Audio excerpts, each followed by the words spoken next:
মাথায় এই বাজারটা থাকলে কোনো না কোনো বাজারে হবে, যেহেতু প্রজেক্টটা আসছে কোনো না কোনো মানসম্মত বাজারে, সেটা বাগেরহাটের বাইরে হবে না নিশ্চয়ই, বাগেরহাটের মধ্যেই হবে। দেখি এই বাজারটাও মাথায় রাখলাম, কয়েকটা বাজার সার্ভে করে যেখানে আসলে দেয়া প্রয়োজন, যেখানে দিলে উপকার হবে সেই জায়গায় দেয়া হবে ইনশাআল্লাহ। এই জন্য বলা এটা উঁচু করা যায় কিনা বা এইখানেই সে ভবনটা দেওয়া যায় কিনা। জি জি জি ঠিক আছে, উঁচু করতে হলে এই যে প্রজেক্টটা বাজারে এটাই উঁচু করতে হবে। এরপরে আরেকটা কথা আসছে আপনাদের লাইটিং, বাজার কি সন্ধ্যার পরে চলে?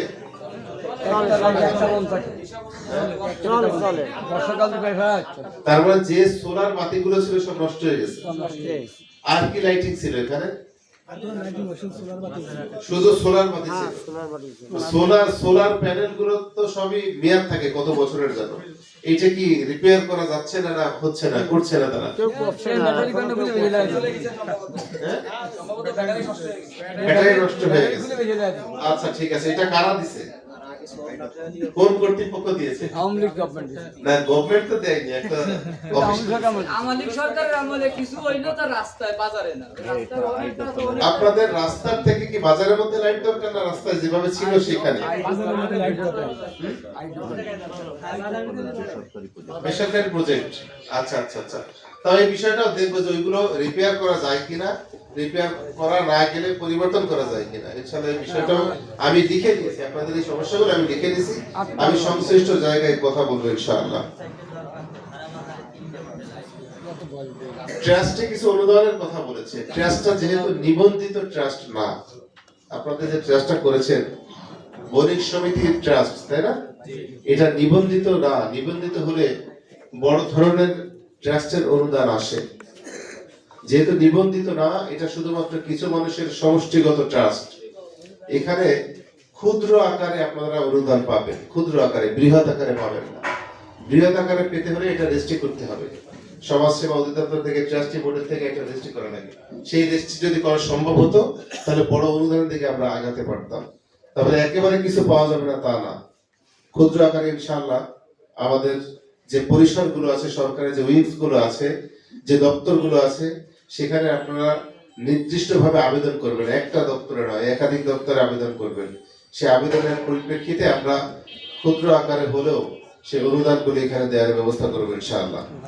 তবে আবেদন করতে হবে আপনাদের, আবেদন না করলে তো হয় না। অনেকে চায়, গেলে মুখে মুখে চায়, তো মুখে চাওয়াগুলো আসলে গুরুত্ব থাকে না। আবেদনটা করবেন সংশ্লিষ্ট দপ্তরে, সেটা হচ্ছে আপনি উপজেলায় করতে পারেন, জেলা পরিষদে করতে পারেন, ডিসি অফিসে করতে পারেন। এই তিনটা জায়গায় বললাম, ডিসি অফিসে করতে পারেন, উপজেলা পরিষদে করতে পারেন, জেলা পরিষদে করতে পারেন। ঠিক আছে, ট্রাস্টের একটা প্যাড করে এখানে আপনারা আবেদন করবেন, যেখানে সভাপতি সেক্রেটারির সিল থাকবে। আমরা সেখানে অনুদান দেওয়ার ব্যবস্থা করবো ইনশাআল্লাহ। মানে একবারে না, আস্তে আস্তে আসতে থাকবে, আপনারা আপনাদের এই প্রক্রিয়াটা অব্যাহত রাখবেন। এরপরে অনেক বড় সমস্যার কথা আপনারা বলেছেন, আমি একটু শুরুতেই যেটা বলেছিলাম জাতীয় সমস্যায় রূপান্তর নিয়েছে, সেটা হচ্ছে চাঁদাবাজ, সন্ত্রাস এবং মাদক। সন্ত্রাস, চাঁদাবাজ এবং মাদক অনেক বড় সমস্যা, অনেক বড় সমস্যা। আমি একটু আগে বলেছি, এজন্য কিছুটা হলেও আমরা দায়ী। আমরা চুপচাপ থাকি, আমরা এই সমস্যাটাকে অনেক বড় সমস্যা মনে করি না। আমি যদি আপনাদেরকে প্রশ্ন করি, আপনার বাড়ির জমি আছে, বাড়ি আছে, আপনার সম্পদ, সেটা আপনি পৈতৃক সূত্রে পেয়েছেন অথবা নিজে কিনেছেন, নিজে ভোগ করছেন। আপনার বাড়ির মধ্যে যদি আপনার প্রতিবেশী হোক বা অন্য কেউ এসে একটা খুঁটি পুঁতে দেয়, আপনি গোটা থাকতে দিবেন না উপড়ে ফেলবেন? কেন উপড়ে ফেলবেন? কেন? আপনার আপনার সম্পদ, আপনার আপনার অধিকার, এখানে অন্য কারো মালিকানা থাকতে পারে না। এখানে আমার যতই রিস্ক থাকুক না কেন, ওই খুঁটি আমি রাখবো না, ওটা আমি তুলে ফেলবোই। যদি গড়াও কেউ দেয়, দিনে না পারলেও